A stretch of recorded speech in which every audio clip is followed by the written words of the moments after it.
anybody in this room raised with limiting beliefs? You know, were you perhaps raised with a belief or heard a lot of times in your life that money doesn't grow on trees? And then from that, you embodied the belief that says there isn't enough money to do what you want to do. Or maybe there isn't enough money for you. Or maybe just there isn't enough money, period. Or perhaps were you raised with that idea that says girls can't fill in the blank.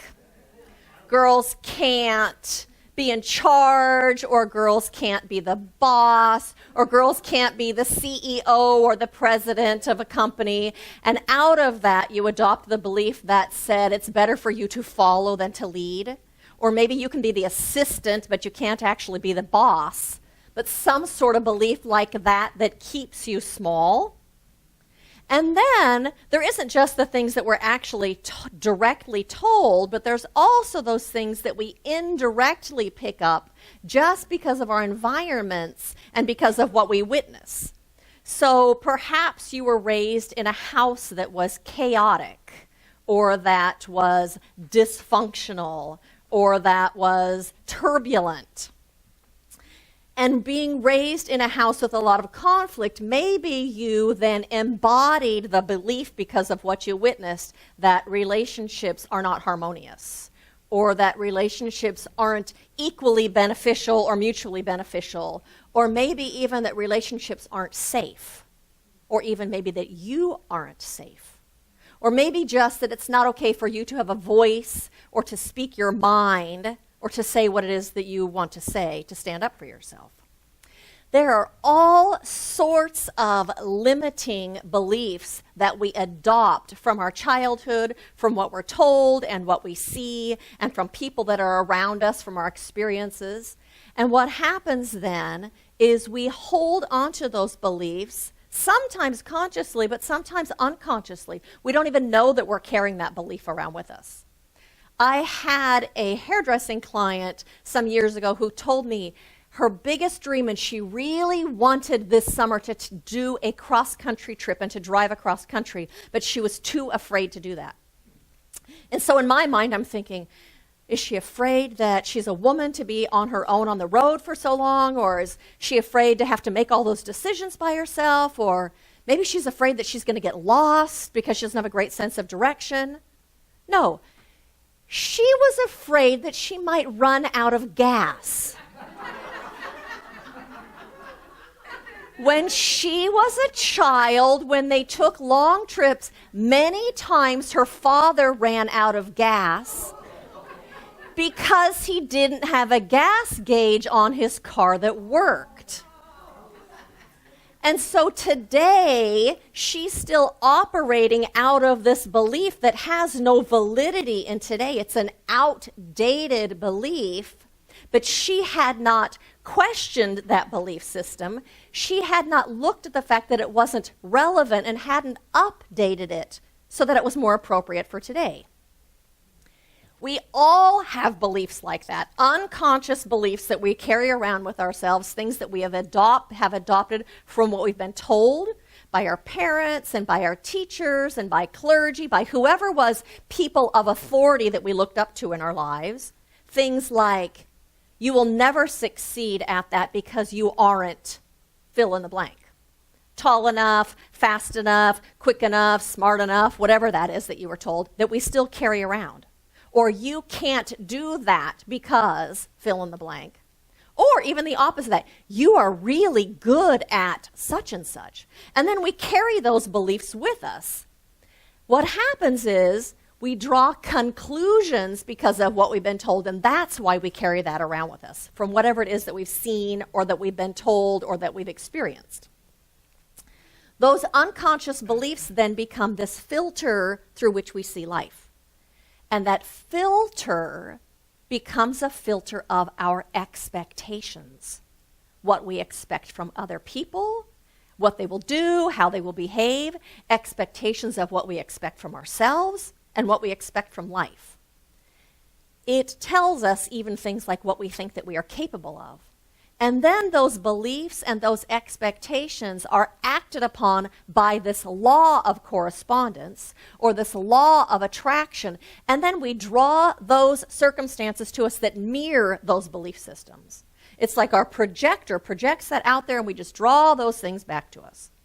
And so Ernest Holmes, who is the founder of this philosophy, says, whatever we think, believe, feel, visualize, image, read about, or talk about are going into the subjective, subconscious state of our thought. Whatever goes into the subjective state of our thought tends to return again as some condition. So what we believe and what we think gets projected out there and comes back to us as experiences.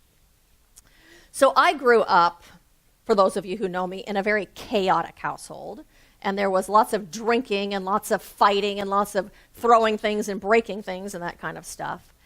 And so I absolutely recreated dysfunctional and not unharmonious relationships early in my life until I was probably in my late 20s, and I started on this path and started doing therapy and started doing this path of metaphysics and looking at my beliefs and how they were creating my life. What I thought that was normal. I embodied the belief that was normal. That's just how things are. And because I adopted that belief that it was normal, it's what I accepted and what I expected. If I didn't have that belief system, I would not have accepted. I would have said day one, I don't think so. But that was my belief system. And so the title of my talk today is, What Do You Think?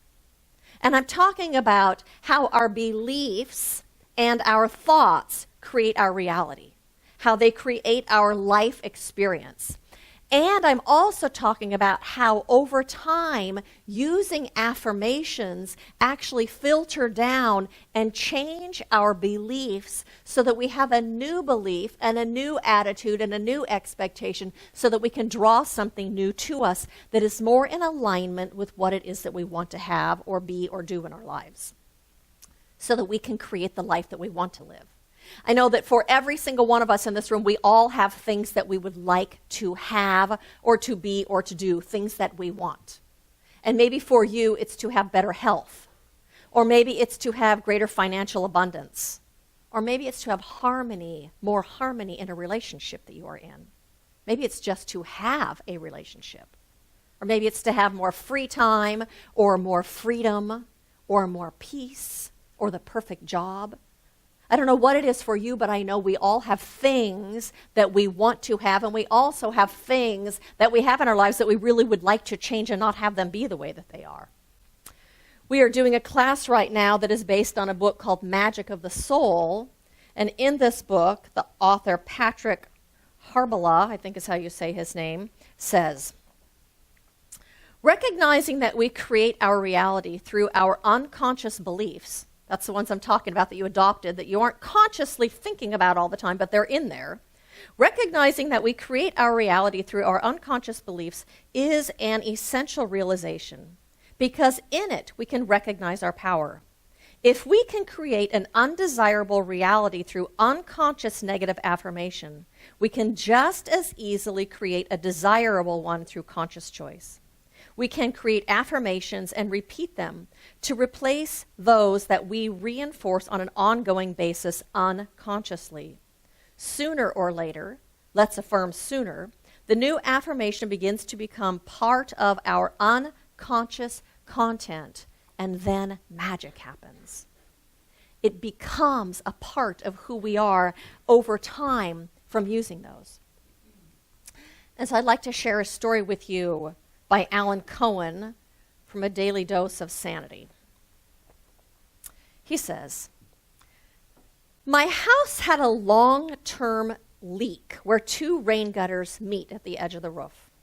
Over the years, I've had several repair people out to address the issue.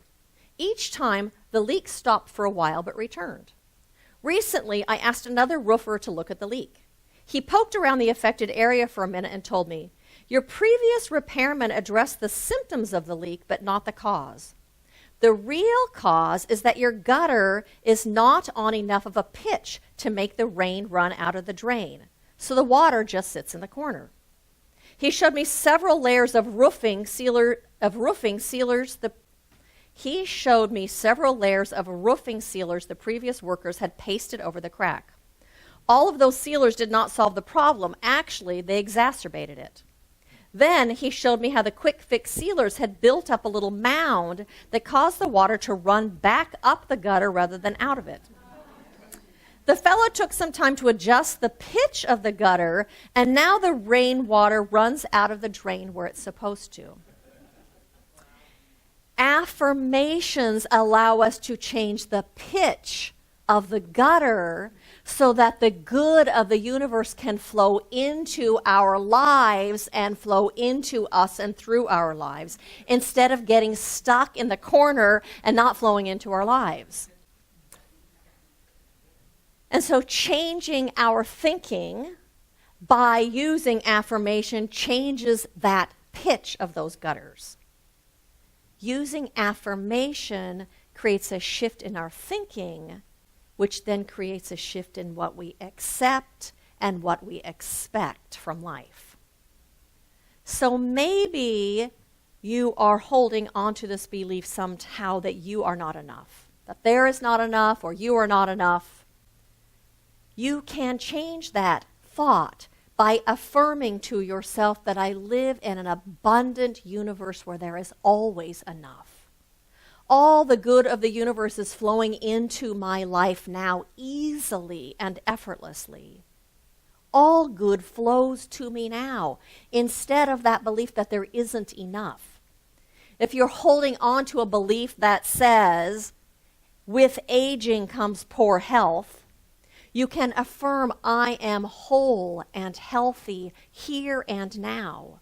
And that infinite intelligence of the universe constantly and continuously renews my body so that it is made new in every moment.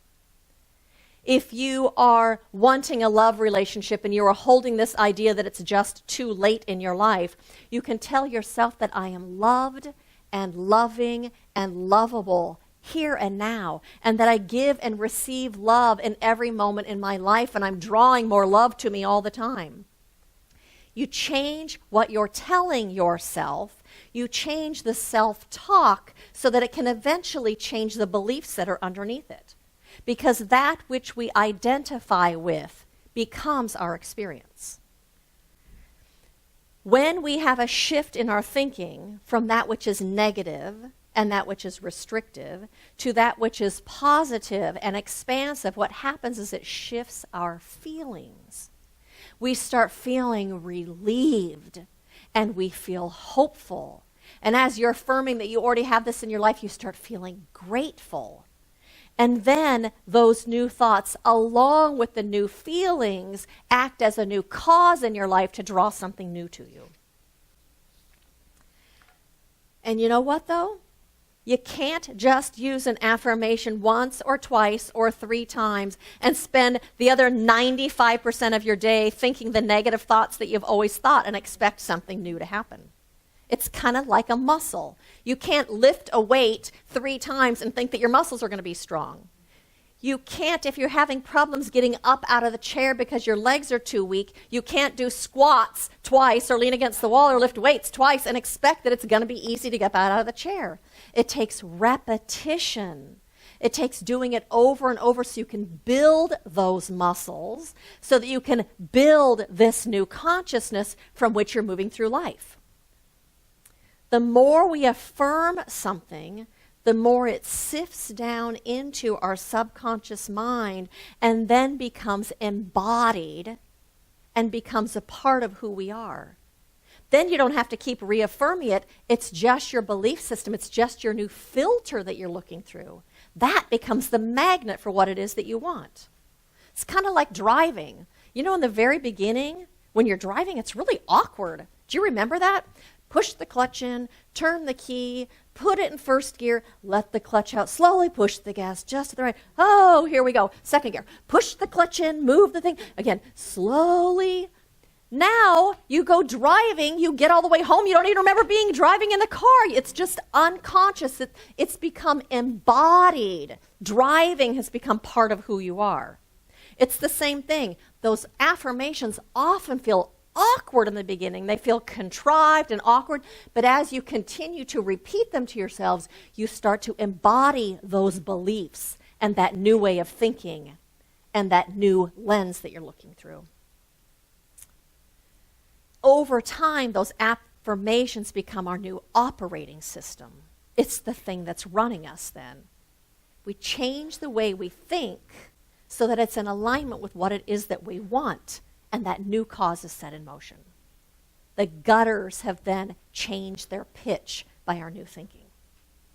And so I invite you for a moment to think of a quality that you would most like to have in your life right now.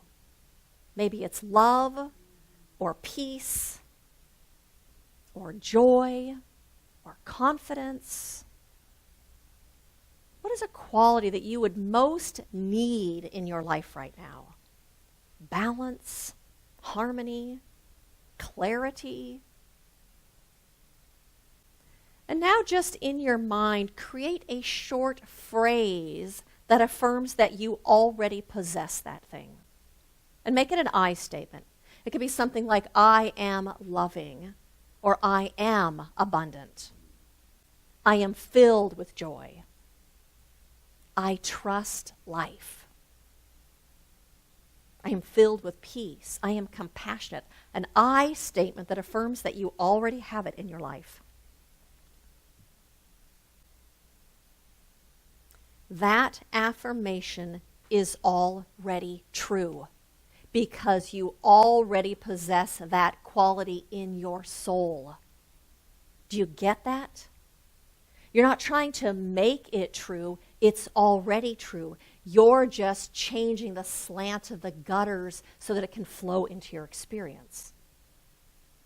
Like that muscle, you affirm that over and over till you build that muscle, and that affirmation opens a way for your soul power to come into your life. It opens a way for your spirit, your soul, where it's already the truth, to come into your life. It opens a way for that infinite presence that is that universal wisdom and love to come into your life. You are making the way open by using that affirmation. When you are making yourself open by using that affirmation, you are aligning yourself with your soul.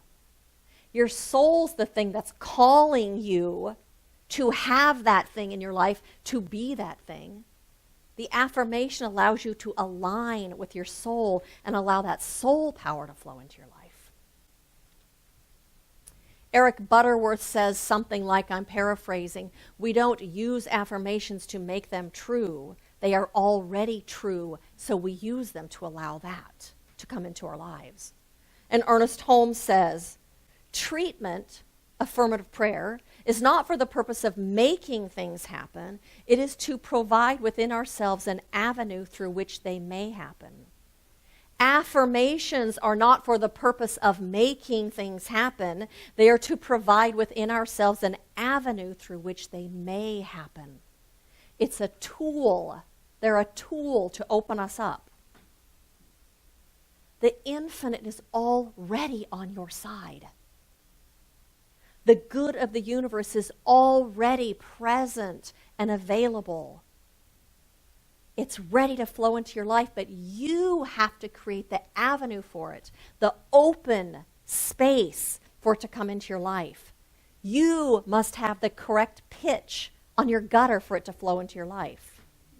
Affirmations help us do that. They get our unbelief out of the way. They get that old thinking that's blocking it out of the way. They unblock the flow in our lives. And so my invitation to you is to get clear about what it is that you want. And it might behoove you to look at what is the belief underneath it that's keeping you from having it. Because then you can work at changing that belief. You can turn that belief around and affirm the opposite of it. Discover what the false or limiting idea is and turn that around. So if you're telling yourself something like there isn't enough, or I am not enough, or I am not worthy, to turn it around and tell yourself I live in plenty.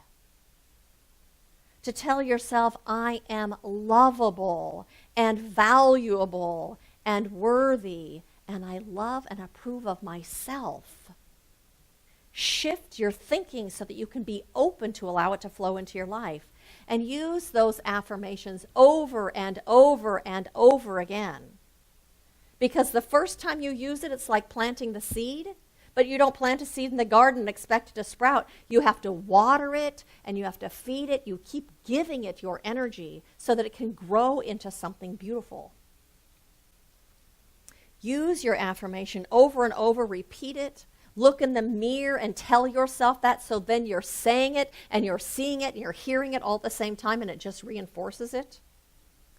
Tell yourself that truth. I am peace. I am abundant. Tell yourself the truth with a capital T, that spiritual truth. And as a result, you'll be changing your thinking and changing your life and manifesting those things that are your heartfelt desires. And so blessings to every single one of you on this path of self-discovery and this path of giving way to your absolute best and most fulfilling and most satisfying life. Blessings to all of you.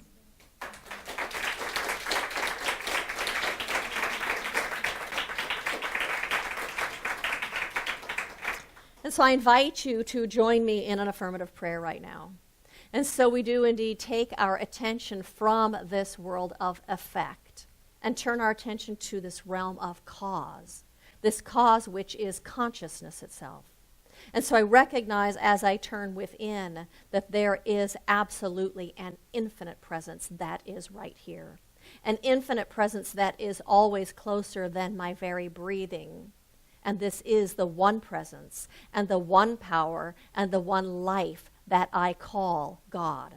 That thing that we call spirit or the divine or the infinite or mind or universal presence. It doesn't matter what we call it, but I recognize that it is everywhere present.